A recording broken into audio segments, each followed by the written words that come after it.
रानी चिड़िया अपनी छोटी बेटी चिड़िया को बता रही थी कि उसके पापा और दादी कहाँ गए थे। बात यह थी कि बेटी चिड़िया ने कभी अपने पापा को देखा ही नहीं था। जब भी वह दूसरे पक्षियों को उनके पापा के साथ देखती तो उसके मन में भी यही लगता, काश मेरे पापा भी होते। माँ चिड़िया उसे कहानी सुनाते सुनाते खुद भी भावुक हो गई और दोनों साथ में खाना खाने लगीं। तभी अचानक तेज बारिश शुरू हो गई।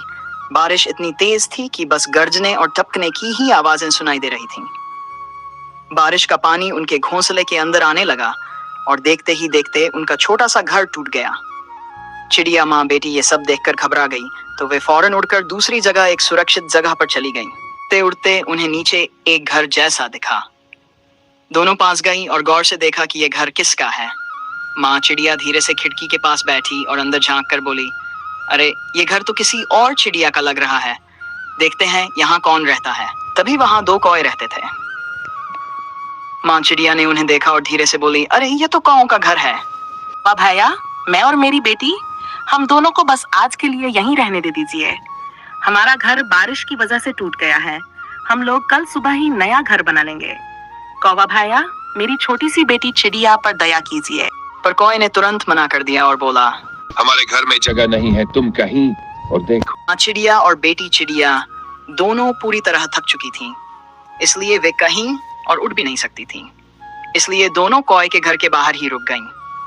अच्छी बात यह हुई कि पेड़ की वजह से वे दोनों सुरक्षित रहीं, क्योंकि शाखाओं ने उन्हें बारिश से बचा लिया। तभी बारिश में ही माँ चिड़िया ने अपनी बेटी को समझाया, देखो बेटी, हमें उसी की मदद करनी चाहिए जो सच में हमारी मदद करे, क्योंकि अगर हम सबकी मदद करते रहें और जरूरत पड़ने पर कोई हमारी मदद न करे तो हम ऐसे ही मुश्किल में फंस जाएंगे। समझी बेटी? अगले दिन सुबह होते ही माँ और बेटी चिड़िया फिर उड़ने लगीं।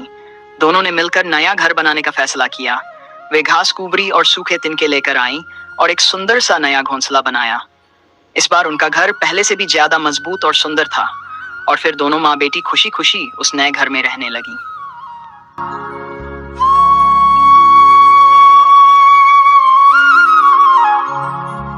ठंडी का मौसम शुरू हो चुका था। जंगल में तेज ठंडी हवा चल रही थी।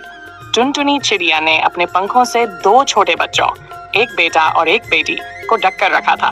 उसका छोटा सा घोंसला पेड़ की टहनी पर बना था।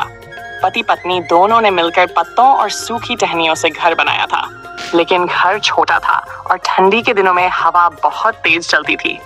एक दिन अचानक तेज बारिश शुरू हो गई। बादल गरजे, बिजली चमकी और हवा इतनी तेज हुई कि टुनटुनी का छोटा सा घर हिलने लगा। देखते ही देखते टप धड़ाम, बारिश के साथ आई तेज हवा ने उनका घोंसला पूरी तरह गिरा दिया। चारों, टुनटुनी, उसका पति और दो बच्चे भीग कर कांपने लगे।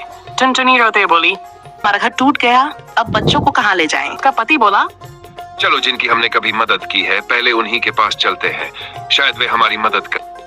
बारिश तेज थी पर परिवार मुसीबत में था, इसलिए वे उड़ उड़कर जगह जगह पहुंचे। पहली वो काले कौवे के पास गई। काला कौवा कभी बीमार पड़ा था, तब टुनटुनी ने ही उसे खाना दिया था और उसकी देखभाल की थी।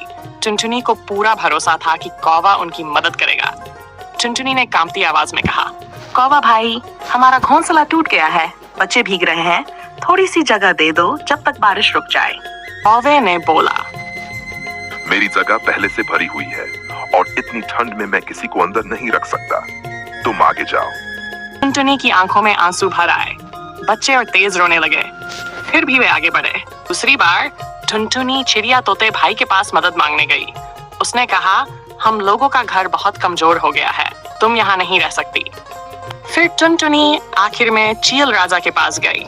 चील राजा ने उसे देखते ही कहा, मेरा घर बहुत बड़ा है, तुम सब आराम से रह सकते हो, जब तक बारिश बंद नहीं हो जाती तब तक यहीं रुको, मुझे तुमसे कोई परेशानी नहीं है। चील भैया, आपका मैं धन्यवाद कैसे करूं?